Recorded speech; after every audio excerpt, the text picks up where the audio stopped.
Querida comunidad de Carmelitas Descalzas de San José, de esta ciudad de Malagón, queridos hermanos todos, en el corazón de Jesús de Teresa.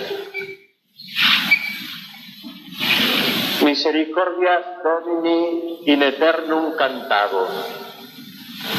Cantaré eternamente las misericordias del Señor. Es la cantinela interminable que la siempre joven Teresa, nuestra madre, nos sigue repitiendo hoy. No se refería a ella en los acabijos de su vida terrenal cuando entregaba su espíritu al esposo tan deseado y pronunciaba estas palabras en el lecho de muerte: cantaré eternamente las misericordias del Señor, solo a la eternidad celestial, donde ciertamente las está cantando sin fin, en ese cortejo de almas puras que siguen al Cordero donde quiera que va. Cantaré eternamente las misericordias del Señor, porque todas las generaciones escucharán este canto, porque hasta el fin de los tiempos todos los que se llamen católicos, hijos como yo de la Iglesia, podrán introducirse en la escuela de mi celestial doctrina y aprender allí a amar al Señor. Y eso, queridos hermanos, venimos nosotros a hacer estos días en esta su casa de Malagón, escuchar el canto de Teresa. Es un arrullo muy suave, hay que saber afinar el oído, porque en medio de los ruidos del mundo no se perciben distintamente sus sones, pero en medio de una atmósfera de oración, de un clima de interioridad como el que ella nos invita a crear, discípula como era a su vez de la escuela de San Agustín, in interiore homine habita veritas, la verdad habita en el corazón del hombre. Por tanto, no le busques por de fuera, porque cuando en las plazas y en los contentos y en todos los cabos pensaba hallar al Señor, al final quedaba mi corazón frío y tibio, porque me olvidaba de que era mi corazón el templo que Él había escogido como lugar de su descanso. Este es, pues, hermanos, nuestro propósito durante estos días: hacernos una vez más, si es que hemos dejado de serlo a algún punto, discípulos de Teresa, hijos, ¿por qué no?, de Teresa, en cuanto que nos alimentamos con su doctrina, nos dejamos iluminar por su luz y vamos a beber de la fuente inexhausta, de las aguas puras de la verdad, del amor a Dios, de esas aguas de las que nosotros, hijos de esta época descreída, apartada de Dios, del único motivo posible de felicidad, estamos tan necesitados. Cuando se nos proponen tantos motivos halagüeños pero engañosos, aparentemente bellos pero falsos, para ser felices, cuando muchas veces son no modelos sino antimodelos las personas que la prensa y los medios de comunicación ofrecen ante nuestros ojos como el desideratum maximum de la felicidad en esta tierra, y muchas veces no son personas precisamente que llevan sus vidas concordes con la ley de Dios. Cuando en medio de este mare magnum, hijos, repetimos, de una época cargada de confusionismo, nosotros necesitamos un horizonte de claridad. Aquí está el Señor. Teresa entonces parece invitarnos a decir: colócate a mis pies, con aquella postura tan propia de los discípulos judíos, como María Magdalena a los pies del Maestro, como los apóstoles a los pies del Señor. Así nosotros, a los pies de Teresa, que no es otra cosa, en definitiva, que estar a los pies de Jesús. El año 1997 se dedicará a la reflexión sobre Cristo, Verbo del Padre, hecho hombre por obra del Espíritu Santo, Por eso es necesario destacar el carácter claramente cristológico de este jubileo, el del año 2000, que celebrará la encarnación y la venida al mundo del Hijo de Dios, misterio de salvación para todo el género humano. El tema general para este año es Jesucristo, único Salvador del mundo, ayer, hoy y siempre. Son palabras, como habéis podido suponer ya, de ese mártir viviente que, a pesar de sus años y sus cansancios sin cuento acumulados, de los que dan fiel testimonio las arrugas incontables ya de su rostro, sigue sin embargo surcando todos los caminos del mundo, y ayer ha sido Brasil para gritar una vez más que solo en la familia está el futuro de esta sociedad nuestra, que va un poco a la deriva porque no deja de escuchar a falsos profetas que no ofrecen nada. Pues sí, es Juan Pablo II el que hace 3 años nos regaló esa carta apostólica, Tercio Milenio Adveniente, aproximándose ya al tercer milenio, porque es en él, como una santa obsesión, la celebración del año 2000. No es una cifra mágica, no es un número al conjuro del cual puedan resurgir de una manera automática determinados vientos nuevos, no. Es un número redondo que conmemora el hecho más grande que han contemplado los siglos, la encarnación del Verbo en las entrañas purísimas de la Virgen y su nacimiento en Belén, la aparición de Jesús sobre la tierra. Y esto, entiende el Santo Padre, no puede pasar desapercibido ante nuestros ojos y ante nuestra meditación, pero no solamente reforzando el recuerdo de un hecho pasado, sino reviviéndolo cada uno de nosotros en nuestras propias vidas, de tal suerte que esa venida de Jesucristo sea como una nueva venida, como una profunda renovación en la Iglesia, en la medida en que es una profunda renovación en tu corazón y en el mío, en el corazón de cada cristiano. Y para eso, buscando métodos para introducir a los fieles de una manera entusiasta, ilusionante, en la celebración de este jubileo singularísimo, del que nosotros, por la misericordia de Dios, si Él lo quiere, seremos testigos, para esto el Papa ha convocado un triduo de años, este que ya casi está acabando, dedicado a Jesucristo. El año 98 dedicado al Espíritu Santo y el 99 a Dios Padre, para desembocar finalmente en el gran jubileo del año 2000. Los cardenales y obispos consultados, que han sido los de todo el mundo, cuando han tenido que convenir en un lema alrededor del cual girase la meditación de todo el pueblo cristiano durante este año, han recurrido a aquel de la epístola a los hebreos: Jesus Christus, eri et hodie et semper.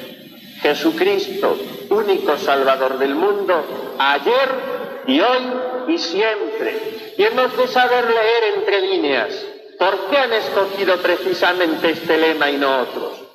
Porque algunos se empeñan en hacernos ver que el Jesucristo de hoy no es el mismo de ayer, queriendo que para atraer a más fieles haya que despojar el Evangelio de ciertos elementos incómodos y haya que ofrecer rebajas más asequibles. Por ejemplo, esa suerte de herejía no oficialmente reconocida pero latente, la de un cristianismo sin cruz, la de un evangelio sin sacrificio, la de un Mesías solo resucitado, pero no antes crucificado, y no hay una cosa sin otra. El Papa, aparte de ser un santo, como todos sabemos, es un gran teólogo y quiere hacer la mejor de las conjunciones de cristología en este año.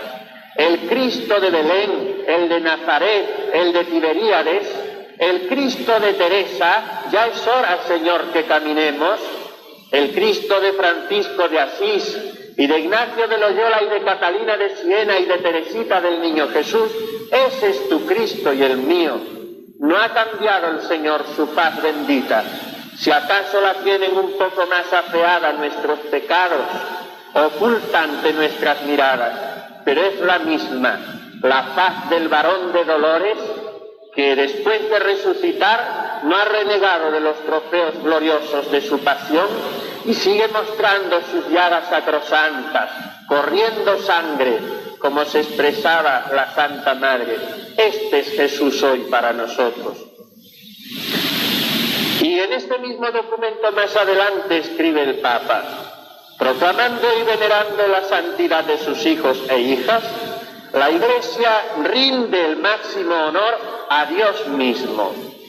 Porque, hermanos, estos son los santos, pura transparencia de Dios, vidrieras primorosas, a través de las cuales Dios deja pasar los rayos esplendentes de su luz indefectible.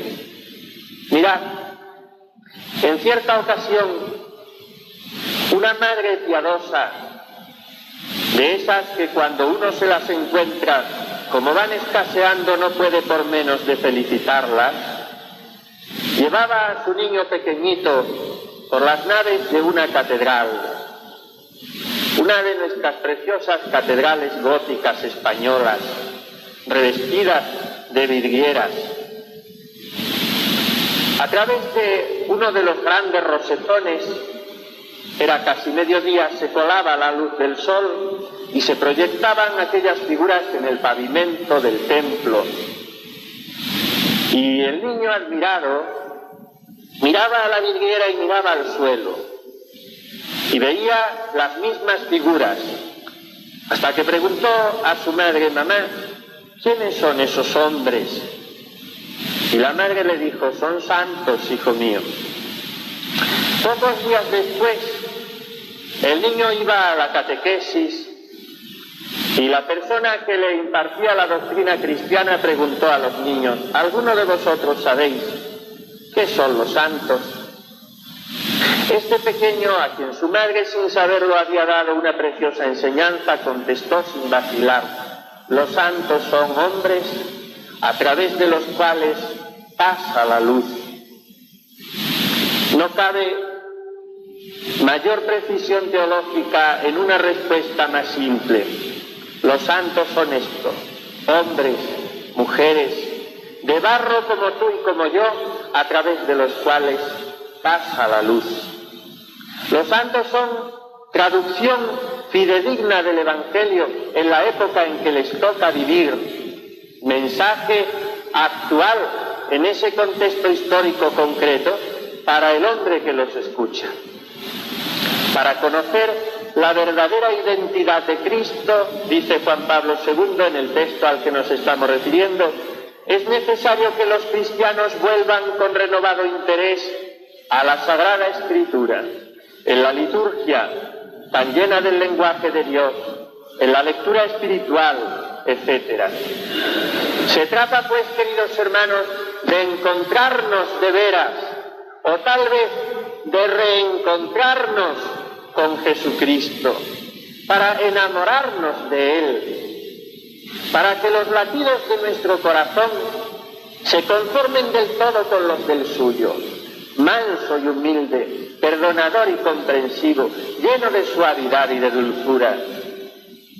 Y esto es lo que viene a enseñarnos Teresa de Jesús, nuestra Madre, como una tortolica hechizada por el amado, que no sabe sino repetir esos arrullos, los de las misericordias del Señor, siempre antiguas y siempre nuevas, misericordias divinas que fueron tejiendo su vida constantemente y que ella, al morir en su conventico de Alba, prometió cantar eternamente y cantarlas para que tú y yo, al escucharlas, nos sintiésemos también movidos a gustarlas, a experimentarlas en nuestras vidas, llenas de miseria y pobreza, pero por eso vaso capaz de recibir esa mirada hecha de bondad que nos dirige el Señor. Por eso es tan deleitoso para los que nos sentimos, porque nos hacemos voluntariamente discípulos de la Santa Doctora y en verdad muy sus hijos, venir durante estos días a esta su casa para introducirnos en esa escuela en la que ella nos invita constantemente a entrar. Y esto es lo que vamos a hacer, sumergiéndonos en esa riqueza inconmensurable de sus escritos. El Señor le concedió una sabiduría e inteligencia extraordinarias y una mente tan abierta como las playas junto al mar. Dice la Iglesia en la antífona de entrada de su misa propia, pero no para ella sola, sino para alimentar al pueblo cristiano. Es la única doctora cuyo doctorado, mucho antes de ser proclamada como tal, ya era reconocido universalmente por el pueblo fiel. Lex orandi, lex credendi. Lo que el pueblo ora es lo que debe ser creído. Y en el caso de Teresa se produjo algo así como cuando han sido promulgados los dogmas marianos, por ejemplo el de la Inmaculada Concepción o el de la Asunción Gloriosa. La Iglesia jerárquica no ha hecho sino recoger el sentir común del pueblo fiel que desde hacía siglos venía pidiendo a gritos que eso fuese oficialmente proclamado. Muy pocos años después de la muerte de Teresa, recién realizada su canonización, empieza el pueblo fiel a representarla con la birreta de doctora, empieza a adjudicarle ese título, de tal manera que podemos decir de ella lo que no podemos decir de los otros 34 doctores de la Iglesia, que fue considerada de una manera universal como tal doctora antes de ser solemnemente proclamada con ese título. Hace ya 27 años de su doctorado. Los hizo el 27 de septiembre. Una semana después, el 4 de octubre, fue elevada a la misma dignidad Santa Catalina de Siena. Pero es que además, queridos hermanos, en este año de Jesucristo, primer centenario de la muerte de la que tal vez ha sido la hija más esclarecida y universal de la Santa Madre, Teresa la Pequeña, la reinecita del Carmelo, la joven carmelita francesa que con 9 años en el convento tuvo suficiente para santificarse, este año en que estamos conmemorando su tránsito a los brazos del amado, el Papa nos va a hacer también el gran regalo de proclamarnos la doctora, porque su mensaje nunca será tan actual como hoy, en que el hombre necesita que se le repita con voz joven y clara e ilusionada como la de Teresita, que puede y debe ser santo, porque puede y debe ser pequeño. Pues en esta espiritualidad de Teresa la Grande, en esta escuela de Teresa de Jesús, nosotros nos introducimos. Porque si Cristo es, al decir de San Juan de la Cruz, como una abundante mina con muchos senos de tesoros, en todos ellos se introduce Teresa para salir después, gozoso el rostro y rebosantes las manos, a repartirnos esas riquezas a los que nos acercamos a ella buscando a Dios. Porque sus libros, al parecer de Fray Luis de León, el primer editor de sus obras, son de muy sana y católica doctrina y de grandísima utilidad para todos los que los leyeren, porque enseñan cuán posible es tener estrecha amistad el hombre con Dios, y descubren los pasos por donde se sube a este bien, y avisan de los peligros y engaños que puede haber en este camino, y todo ello con tanta facilidad y dulzura por una parte, y por otra con palabras tan vivas, que ninguno los leerá que si es espiritual no halle grande provecho, y si no lo es, no desee serlo y se anime para ello, o a lo menos no admire la piedad de Dios con los hombres que le buscan y cuán presto le hallan y el trato dulce que con ellos tiene.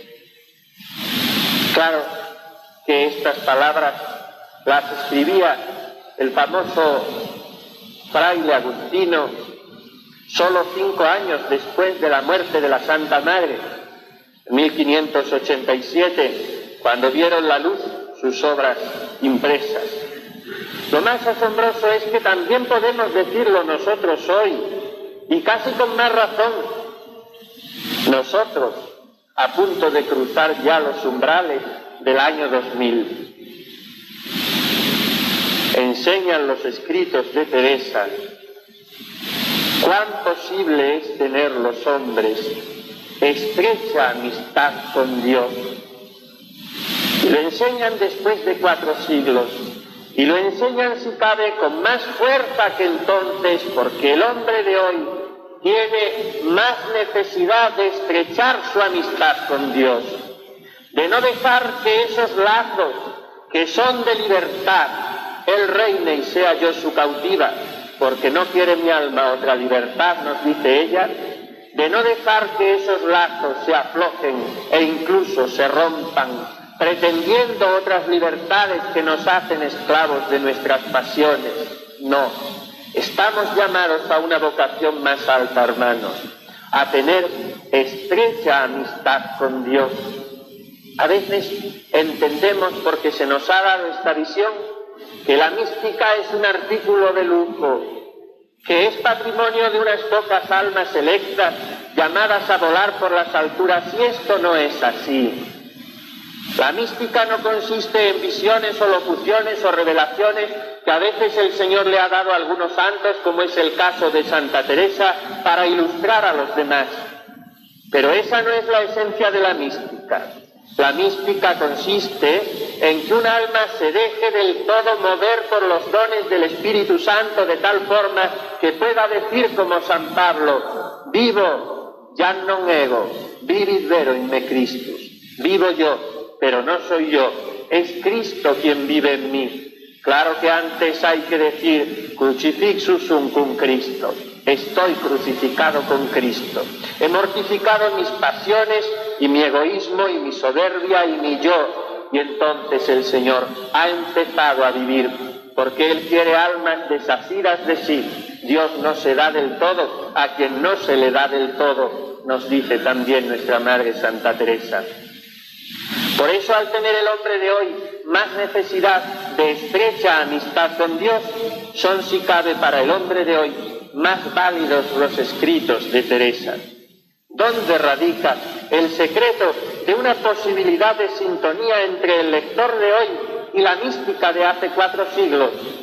Se pregunta un teresianista actual.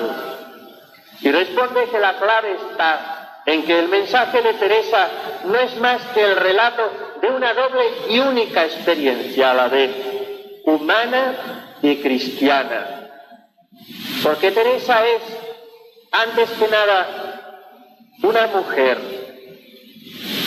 alguien que ha sabido llevar la condición humana hasta sus últimas consecuencias, porque la perfección de un humano es ser enteramente cristiano, o sea, dar la talla de Jesucristo, como nos pide San Pablo, llegar a tener los mismos sentimientos, poder exclamar como el apóstol de las gentes: nos autem habemus mentem Christi. Nosotros tenemos la mente de Cristo, su alma, sus sentimientos, sus vibraciones, su corazón. Y esto es ser plenamente humano, porque cuando el Señor nos crea como hombres, pone en nuestras almas el germen de una vocación hermosísima, la de ser celestiales. Esto lo realizó Teresa. ¿Y de qué manera? Todo el cántico espiritual de San Juan de la Cruz gira en torno a la explicación de una verdad enormemente ilusionadora. Que así como Jesús, hombre, es Dios por naturaleza, así también los hombres, redimidos por Él, estamos llamados a ser dioses por participación. Y se vendría con ellos, y con ellos moraría, y que Dios sería hombre, y que el hombre Dios sería, dice él en los romances de la Encarnación. Estamos llamados, hermanos, nada menos que a esto, a participar de la misma divinidad de Dios. Ninguna religión, porque ninguna es la verdadera, sino la nuestra, puede ofrecer a sus seguidores esta ilusión que los engolosine, como dice la Santa Madre, de esta forma. Revestirnos de la divinidad de Jesucristo, empaparnos de su esencia como de un perfume suavísimo que se derrama en nuestros corazones. Ser, con minúsculas pero con verdad, dioses, como Él lo es también con mayúsculas.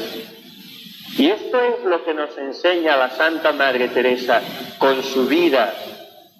De ella ha escrito el poeta que era más humana cuanto más divina y más divina cuanto más humana. Y a veces tenemos el peligro de pensar que para ser santos hemos de dejar de ser hombres y hemos de pretender ser ángeles. Y esto es un error, porque la gracia, enseñan los teólogos, no anula la naturaleza, no la destruye, sino que la perfecciona y la eleva, con los condicionantes y características y propiedades con que el Señor nos ha creado, con esos defectos con los que solo tú conoces, con esas miserias inconfesables, con esas limitaciones físicas o psicológicas, con todo ese lastre de pobrezas que llevas consigo. Así es como el Señor quiere santificarte, no destruyendo eso, no esperando que llegue el día en que empieces a ser otro. Debes ser ese que el Señor ha querido que seas, pero debes empezar a ser ese que el Señor está esperando que seas. Debes empezar a dejar con una docilidad total a la obra del Espíritu Santo, que sea Él quien actúe en ti, que cambie tu corazón de piedra por un corazón de carne, por un corazón líquido, como dice el santo cura de Ars, que es el corazón de los santos, un corazón que perdona, un corazón suave que se derrama, que se da, que no entiende de llevar cuentas del mal, un corazón universal como el océano. Es nuestra propia naturaleza la que el Señor quiere ir poco a poco transformando. En Teresa, Dios embelleció esta naturaleza hasta el sumum, de manera que al escalar las cumbres de la perfección evangélica, ella llegó a ser, y hasta qué punto, plenamente mujer, totalmente humana, porque fue totalmente cristiana. Mujer y cristiana, Teresa ha hecho una síntesis preciosa de su creer y su vivir. Eso que a veces a nosotros nos cuesta tanto trabajo hacer, porque va nuestra fe por un lado y nuestra práctica diaria por otro. En Teresa no se dio esta esquizofrenia, hubo una coherencia perfecta e iluminadora para todos los que la conocieron. Tenía un no sé qué, coinciden todos los contemporáneos en declarar, que arrastraba a los demás tras de sí. Era esto, la sintonía perfecta de lo que decía, lo que creía y lo que hacía. Y desde esa sintonía nos habla de realidades que también nosotros entendemos como cristianos. Dios, Cristo, la gracia, la oración, la cruz, el amor. Habla San Pablo en la carta a los Efesios de la anchura, la largura, la altura y la profundidad del amor de Cristo. Las 4 dimensiones del espacio, las que nosotros usamos cuando tenemos que medir algún objeto físico. No podemos usar otra dimensión. Con esas 4 encerramos todo lo que el objeto es y lo definimos en lo que nuestras pobres categorías humanas pueden alcanzar. Pues así vivió Teresa el amor del Señor, en cuadrada manera, como dirá ella en el libro de su vida. Teresa ama a su Cristo a lo ancho, abre sus brazos, y se funde en un abrazo apasionado con su cuerpo místico, porque sabía ella muy bien que Cristo es el Cristo total, la cabeza y los miembros, la Iglesia, toda hermosa, siempre joven, sin mancha ni arruga, llena de limpia hermosura, nuestra Madre Purísima, en la que no tenemos que fijarnos en esas manchas deplorables que los eclesiásticos le ponemos y también los seglares que pertenecen a ella. No, eso es explicable porque es una institución a la vez divina y humana. Pero la Iglesia, en cuanto esposa de Jesucristo, es nuestra Madre, de la que hemos recibido todo lo que somos y tenemos. ¿Qué sería de nosotros sin la Iglesia? Y a nosotros, hijos del siglo XX, ya casi XXI, nos ha tocado vivir, y nadie se escandalizará si decimos esto porque a nadie se le oculta esta realidad, en una de las épocas más turbulentas de la Iglesia. Lo dijo incluso uno de los últimos pontífices, a quienes muchos, para utilizar su figura a su conveniencia, quieren tildar de progresista. Pablo VI, tal vez el Papa que más ha sufrido en los tiempos modernos. El humo de Satán ha penetrado por las ventanas de la Iglesia, y no cabe decir una expresión más fuerte. De manera que sin pesimismos de ninguna clase, sin visiones catastrofistas de las cosas, pero con un realismo profundo y práctico, tenemos que reconocer que nos ha tocado vivir una época francamente difícil en la Iglesia por el confusionismo que se ha introducido en ella, porque muchas veces los pastores no hemos estado a la altura de las circunstancias que los fieles exigíais, y porque ha faltado una conexión profunda con la jerarquía superior al fallar la obediencia. Bien, pues no penséis que la Iglesia del siglo XVI que le tocó vivir a Teresa fue mucho más fácil que la nuestra. Si acaso en algunos aspectos pudo prestarse incluso a mayores escándalos.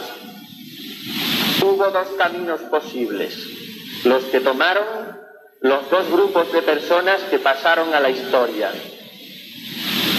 El camino que tomó Martín Lutero, el fraile agustino que, queriendo reformar la Iglesia, lo que hizo fue crear otra paralela que no era la Iglesia de Jesucristo, y arrastrar detrás de sí a muchos millones de fieles a los errores del protestantismo.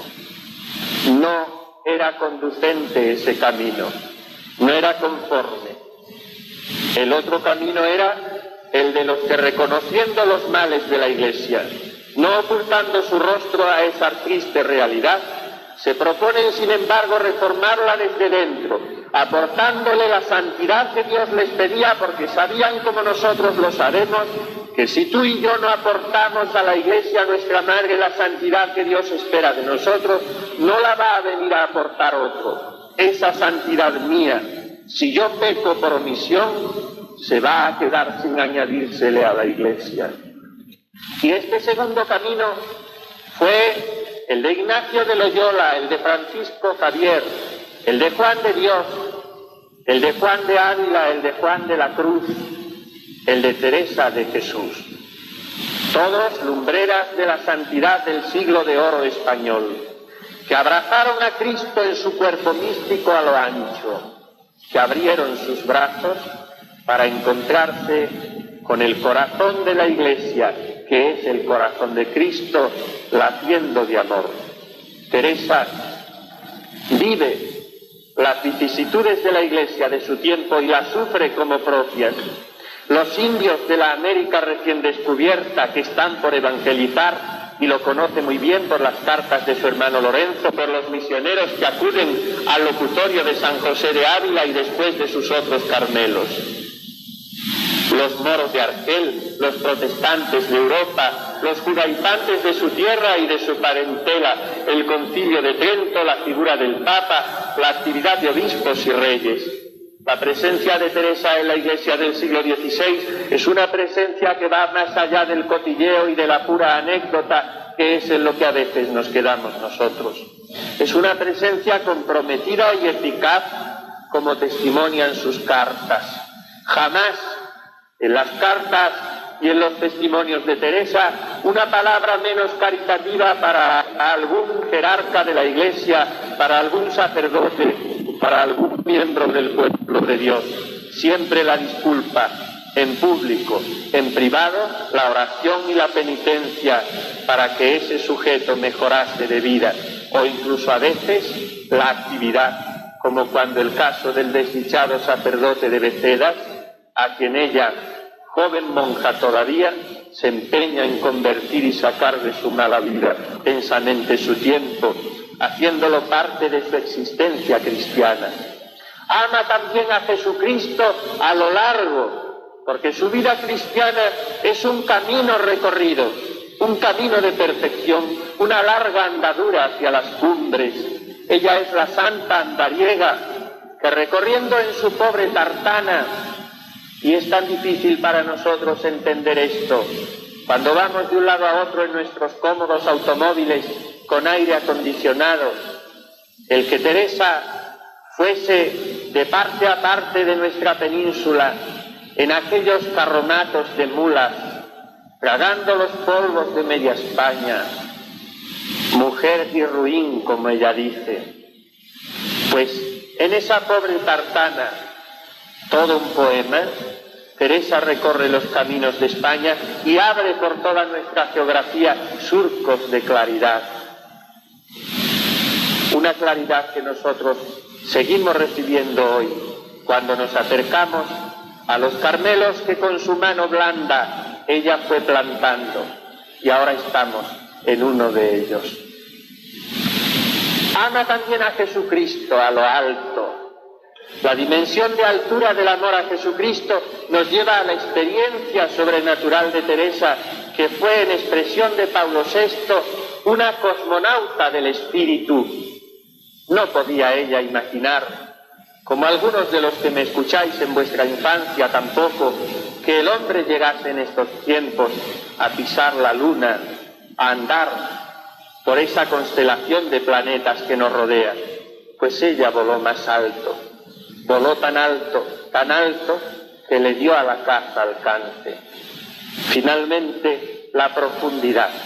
A través de los escritos de Teresa penetramos en el mundo interior, bajamos hasta las profundidades del ser humano. Es la gozosa experiencia que le hace exclamar para que resuene en nuestros oídos y en nuestro corazón: no estamos huecos por dentro, entrad en vuestra interioridad y ahí encontraréis al esposo dulcísimo de vuestras almas. Desde la cerca del castillo interior, preciosa imagen que ella, abulense de pura cepa, emplea para hacernos entender qué es el alma. Desde la cerca del castillo interior se abre paso entre las espesas capas de la sensibilidad hasta llegar al centro del alma.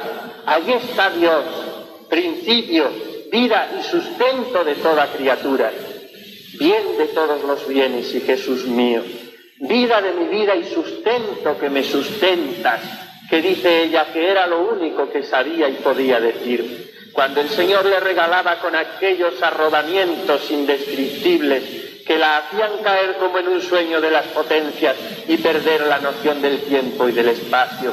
Y luego, cuando volvía un poco en sí y entendía lejanamente qué había sido aquello, el toque blando y delicado de la mano del Espíritu, solo sabía decir: vida de mi vida y sustento que me sustentas.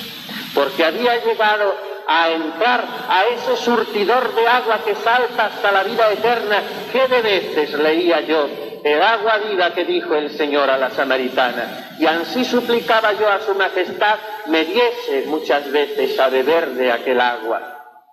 El agua que yo le daré al que me adore en espíritu y en verdad, nos ha dicho Cristo nuestro bien, se convertirá dentro de él en un surtidor de agua que salta hasta la vida eterna.